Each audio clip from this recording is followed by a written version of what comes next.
By the authority committed to me as a minister of Christ, I now, according to the decree of God, as well as the law of Singapore, pronounce you husband and wife. You may now kiss the bride. Give us a good one, Marvin, yeah? We'll remove the mic first. Yes. Aku nangis kayak banjir banget gitu, soalnya kayak Oh. apa sih yang kebayang nikahnya kayak gini gitu kan. Thank you Mama, I love you. Thank you Papa, I love you too. Marvin nggak sabar bentar lagi pengen pulang ke Jakarta, karena kayak seharusnya kan kalau lagi wedding begini biasanya keluarga ngumpul, Papa, Mama, Cici, tapi kayak sedih banget nggak bisa sama Papa Mama secara fisik.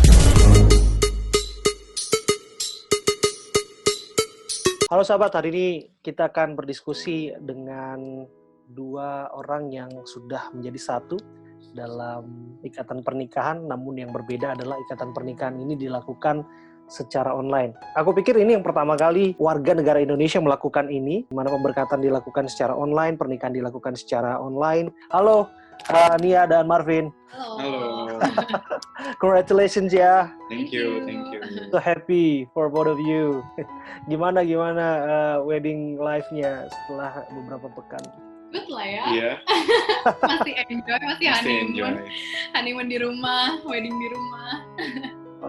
Apa pada akhirnya yang membuat kalian berdua memutuskan untuk menikah dengan cara yang barangkali dalam tanda kutip ini belum lazim ya, apalagi di negara kita di Indonesia ya, menikah secara online? Iya, jadi kita udah rencana nikah tuh udah direncanain setahun. Terus tadinya tuh tanggal awalnya 18 April di Jakarta, karena kita keluarga semua di Jakarta, biarpun kitanya udah tinggal di Singapura 12 tahun terakhir. Jadi agak susah gitu, karena kita juga planningnya harus bolak-balik terbang Jakarta Singapura kan, untuk rencanain semuanya. Terus udah deket-deket hari H, tiba-tiba COVID-19 mulai rame gitu. Terus kita mikir, apa cepetin aja ya jadi Maret gitu, sebelum nggak bisa terbang lagi dari Singapura ke Jakarta. Tapi ternyata itu udah telat, bahkan pas kita mikir mau ganti Maret, keburu nggak bisa terbang. Jadi kayak yaudah nih nggak bisa, yaudah deh postpone gitu, mungkin ke depannya nggak tahu kapan. Tapi makin lihat situasi kok makin tambah parah di Indonesia, dan kelihatannya kita mikir kayak pemerintah Singapura nggak akan bolehin kita terbang ke Indonesia anytime soon gitu, kayaknya belum terkendali kan. Jadi kalau ditunggu lama kayaknya nggak baik, karena kita juga terdesak situasi sih sebenarnya, karena semua keluarga di Indonesia, kita tinggal di Singapura kan masing-masing sewa kamar. Nah terus kontrak kamar kita yang sebelumnya tuh udah bakal expire, dan kita mesti pindah ke rumah baru yang untuk rumah tinggal bareng. Jadi kan nggak sehat kalau udah tinggal bareng sebelum nikah. Jadi kita pikir ya udahlah secepatnya, yang penting bisa legal dulu, dan untungnya kita berdua permanen resident di Singapura, jadi bisa secara legal didaftarkan di Singapura. Padahal di Indonesia udah urus semua surat-surat gitu. Iya, kita udah siap nikah, udah ada kayak surat siap layak nikah bilangnya kalau Indonesia ya. Itu satu yang agak ribet tuh diurusin, Marvin. Bisa diceritain ya apa? Pusing banget, itu kita kan ngurusin kayak prosesnya panjang banget gitu kan. Bolak-balik untuk pulang ke Jakarta, cek kesehatan gitu. Boleh di-list nggak apa aja yang udah disiapin waktu itu sebelum tanggal 18? Apa saja? Gedung kah, kemudian juga wedding organizer dan sebagainya? Semua udah siap banget, soalnya kita postpone itu, kita kirim announcement postpone-nya sebulan sebelum hari H, jadi beneran semua udah siap banget, dari baju, hotel, semua akomodasi tamu-tamu dari Singapura. Bahkan udah pada pesen tiket semua tuh, akomodasi sama tiket pesawat. Teman-teman kita yang udah dari Singapura udah mau ke Jakarta semua. Artinya invitation-nya udah well delivered? Ya. Udah, semua udah tinggal siap udah nikah. Beres, tinggal siap nikah gitu hari H, tanggal 18 April. Wow. Terus bahkan kita juga sempat bolak-balik juga kan ke Jakarta, karena kalau kita di gereja ada bimbingan pranikah gitu. Betul. Jadi kita bolak-balik kayak waktu itu 6 kali ya nih ya, kayak 6 kali bolak-balik ke Jakarta kan masih kena biaya juga kan, 6 kali terbang juga lumayan mahal gitu. Jadi persiapannya semua udah matang banget lah gitu, istilahnya udah siap nikah. Terus taunya mana kita tahu ya, kayak rencana Tuhan ada yang terjadi, COVID-19 ternyata terjadi, jadi kayak akhirnya nggak bisa gitu tanggal 18 Aprilnya. Jadi kita sempat dipospon berapa lama itu, Marv? Sebentar ya, jadi kita tuh Maret kita decide untuk postpone yang April. Terus kita pikir, oke deh kita langsung urusin yang di Singapura. Singapura ke pemerintahnya, ada badannya namanya Registry of Marriage (ROM). Terus kita minta tanggal tuh awalnya 16 Mei ya. Iya, 16 Mei. 16 Mei, terus udah oke sama pemerintah Singapura, tiba-tiba Singapurnya yang lockdown gantian, terus nggak boleh nikah di ROM-nya. Terus kita pikir ya udah deh kita pindahin ke 6 Juni.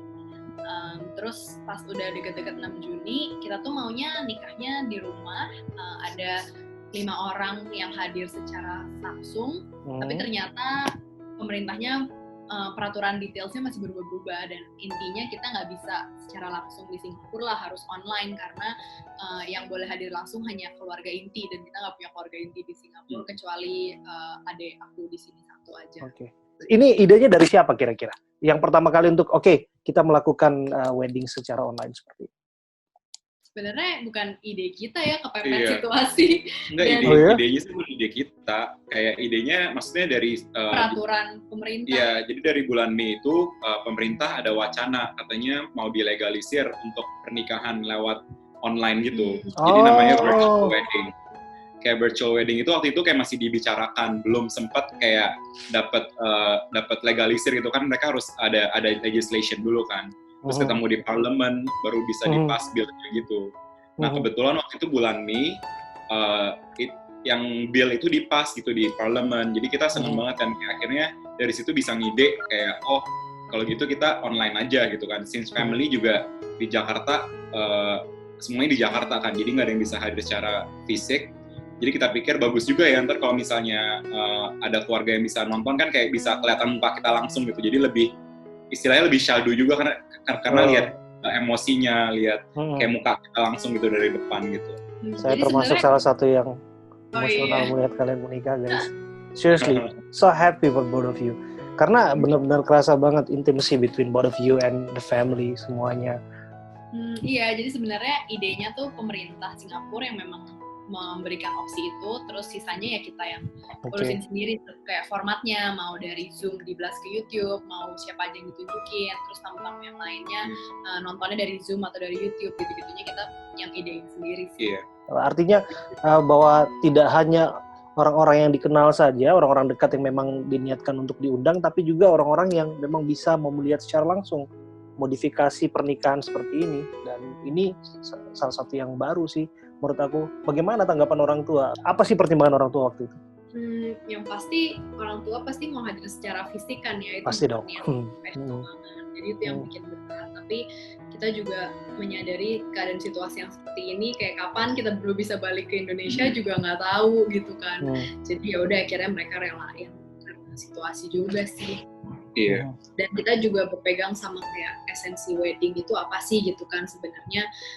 Yang penting tuh ada pendeta, terus kita disatukan di depan secara sah gitu. Kehadiran mau fisik atau virtual sebenarnya itu maksudnya penting, tapi kalau keadaan seperti ini ya tetap bisa alternatifnya lah gitu. Yang penting kan tujuannya kita menghormati orang tua ya gitu, kayak mengapresiasi apa yang mereka udah lakukan, dan kita mikir juga kayaknya banyak cara lain gitu untuk kita bisa menghormati orang tua kan, gak cuma kayak mungkin salah satunya kayak kita udah fight for it gitu kan, kayak kita mau orang tua di sana, cuma karena situasinya nggak mendukung gitu kan, kayak nggak memungkinkan, jadi kita harus memikirkan alternatif lain gitu. Oke.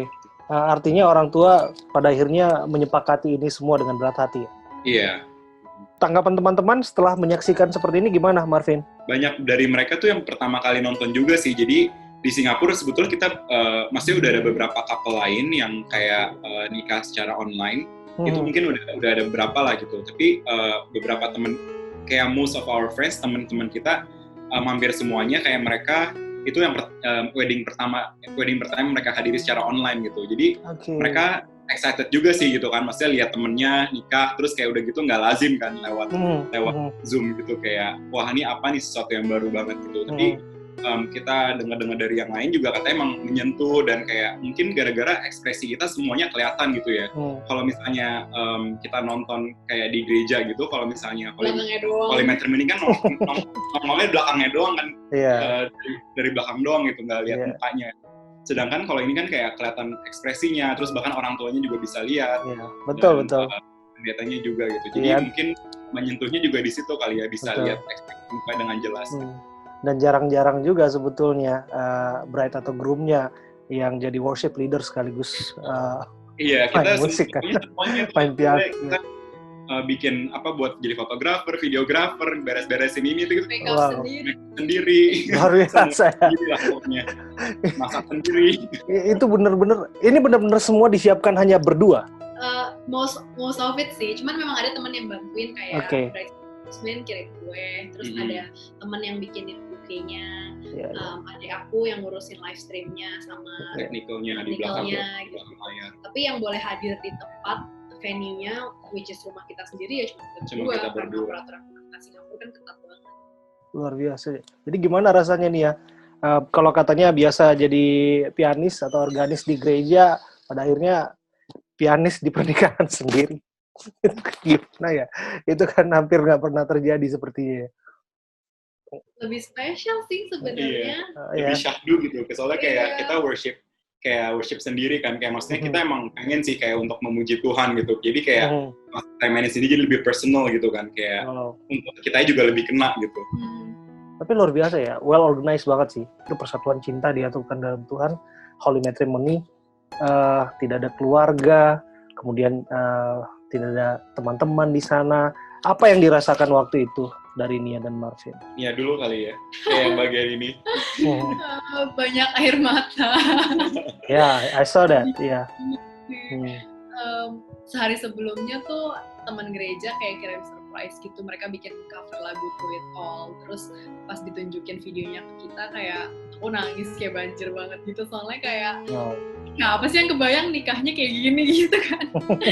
Kayak ya nggak kepikiran, dan satu sisi sedih banget nggak ada loved ones yang bisa lihat secara langsung, tapi di sisi lain juga justru karena pandemi ini jadi beneran bisa lihat kayak teman-teman tuh beneran sayang banget sama kita, keluarga juga kirim doa dan segala macam. Jadi kayak tensionnya itu kayak antara berasa disayang tapi juga mereka nggak bisa di sini, jadi kayak sedih seneng gimana lah gitu bingung. Soalnya kan kalau untuk hari wedding kan harusnya hari menyenangkan gitu ya, kayak joyful dan dimana semuanya kayak ngumpul gitu. Jadi yang paling bikin kita sedih ya knowing that our family is not there sih, kayak apalagi yang keluarga inti lah, terutama kayak untuk kita, papa mama kita, terus kayak adik kakak kita kayak nggak bisa hadir tuh kayak sesuatu yang kayak buat kita tuh sebetulnya berat gitu kan. Cuma kayak yang tadi kita bilang itu, kita mikir kayak esensinya tuh apa sih gitu, kayak pernikahan itu kan. Yang penting kan di hadapan Tuhan, di orang tua, dan sudah diberkati oleh pendeta dan gereja gitu, kayak komunitas gereja yang jadi bikin kita accountable ke mereka juga gitu. Nah jadi kita mikir semua komponennya sebetulnya kalau nikah online tuh ada gitu. Cuma mungkin kenapa kita sedih, mungkin kayak ide nikah online itu belum lazim gitu kan. Jadi kayak mungkin kita salah satu couple pertama yang menikah secara cara ini gitu. Jadi mungkin itu yang bikin kita sedih dan kita nggak expect kayak soalnya itu bukan yang kita plan gitu. Cuma sebetulnya setelah kita pikir-pikir lagi bahagia kok gitu, kayak kita emang mau wedding yang intimate, wedding yang kecil.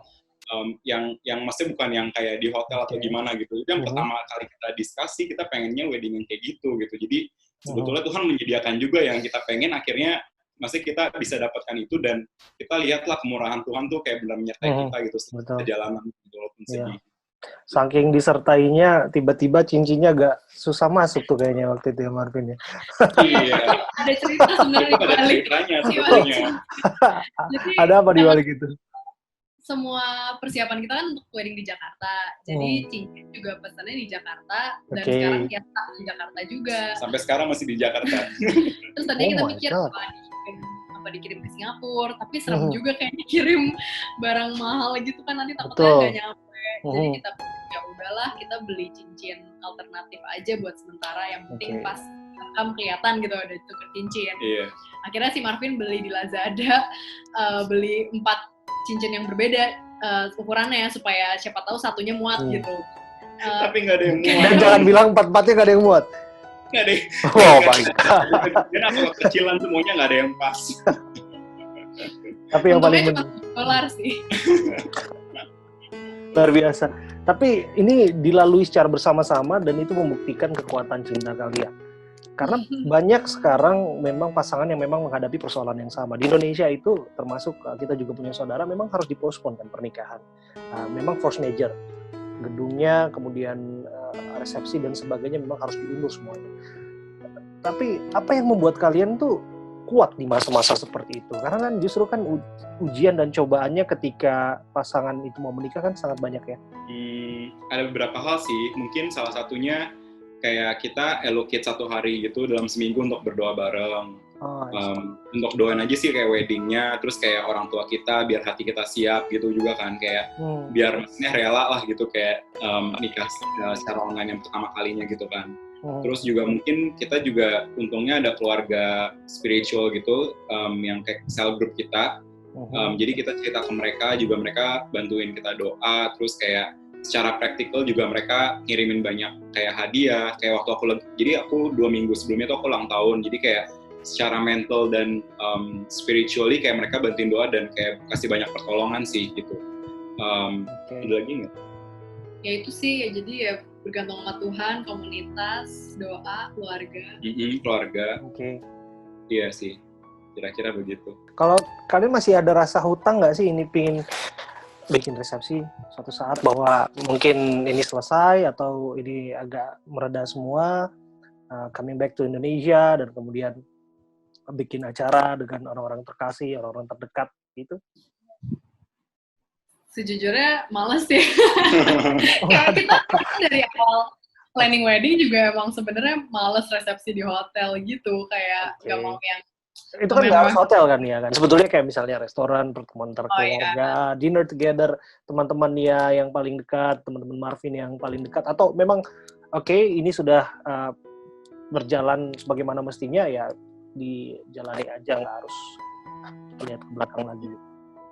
Masih mau sih untuk kayak tujuannya ya itu menghormati orang tua, keluarga, dan teman-teman yang udah support kita juga. Jadi kayak kalau nanti udah bisa mau kayak traktir mereka makan, tapi mungkin formnya bukan kayak resepsi wedding sih.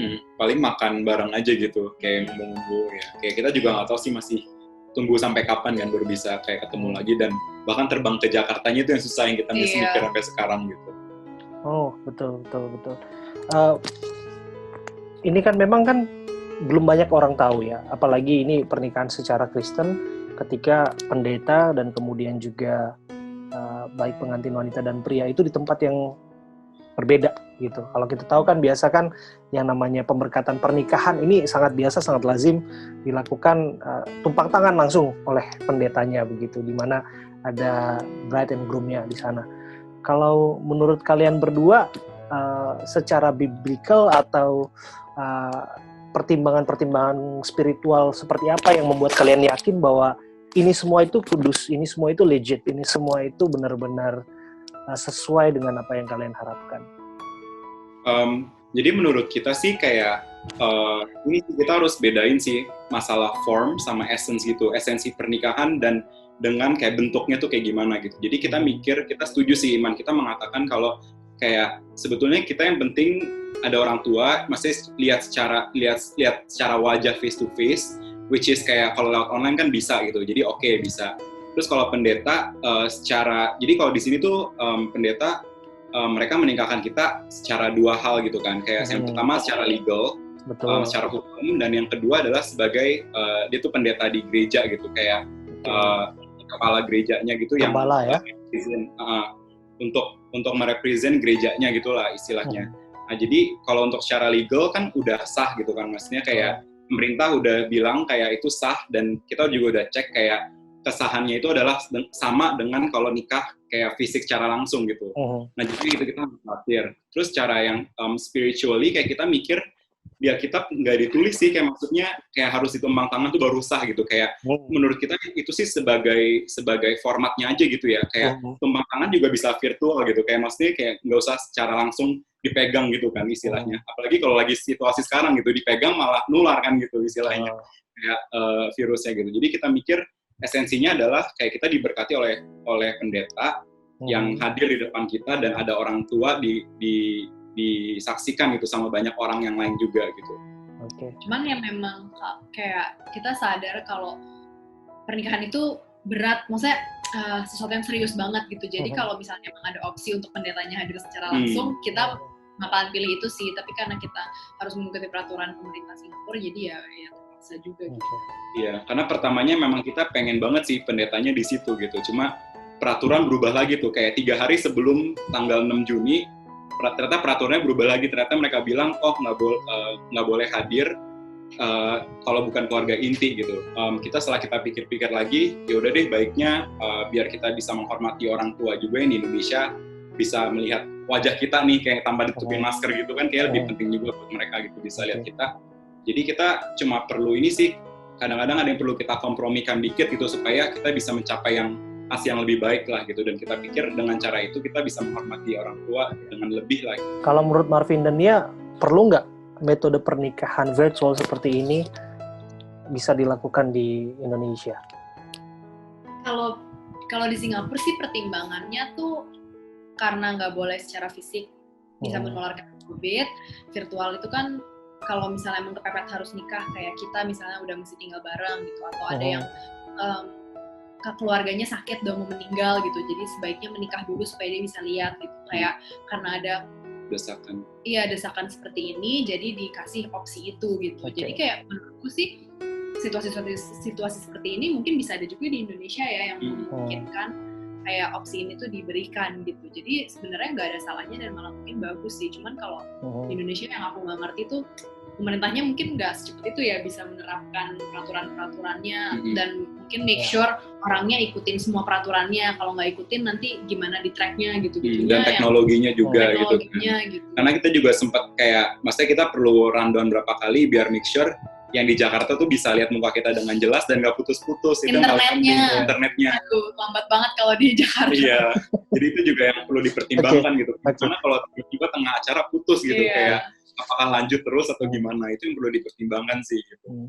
Tapi memang itu memang pertimbangan yang bagus ya menurut aku, karena di Indonesia kan angka penularannya itu nggak pernah turun ya, itu selalu tinggi ya. Secara nasional itu selalu rata-rata di atas 800 dalam sepekan terakhir.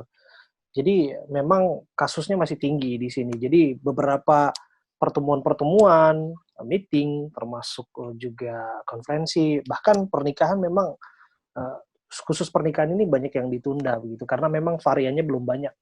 Nah ini kan yang Marvin dan Nia lakukan ini kan memang sesuatu yang breakthrough. Kalau menurut aku memang pantas dan banyak, jika memang ini menginspirasi banyak orang, pantas untuk ditiru, mengapa tidak sih? Karena kan sebaiknya jaga jarak, social limitation, distancing kan memang harus dilakukan untuk memutus mata rantai corona ini. Gimana kalau menurut kalian? Mungkin kalau menurutku ya, kalau ngelihat teman-teman di Indonesia tuh kalau di Indonesia wedding industry kan gede banget dan kayaknya mesinnya mewah dan mesti pakai desainer yang gimana, pokoknya kayaknya bergengsi banget deh gitu. Kalau menurutku sih nggak usah lah kayak gitu-gitu banget gitu, yang penting esensinya tercapai dan ikuti peraturan pemerintah, jadi gak bikin nyebar COVID-19 tambah parah gitu. Iya, kalau rame-rame gitu kan, ngumpul rame-rame malah kayak kita jadi nggak social responsible gitu, nggak bertanggung jawab secara sosial gitu kan, kayak malah nularin ke orang banyak gitu kan. Jadi sebisa mungkin sih hindari itulah gitu. Oke, kalau kalian sendiri kan pasti tahu juga, ya ini jadi kayak adagium atau entah ini kebiasaan masyarakat, nggak sah kalau nggak ada resepsi misalnya, nggak sah kalau misalnya nggak undang teman rame-rame dan sebagainya, pasti tahu. Menurut kalian anggapan-anggapan seperti ini masih populer nggak? Masih populer sih, kayak yang tadi Abraham bilang, kayak untuk pandangan-pandangan seperti ini kita juga maksudnya beberapa kali juga dengar dari orang gitu, kayak masa sih kalian nggak mau kayak nikah yang gede, nikah yang grand, nikah yang cuma sekali loh dalam hidup loh, yakin nggak mau nih gitu.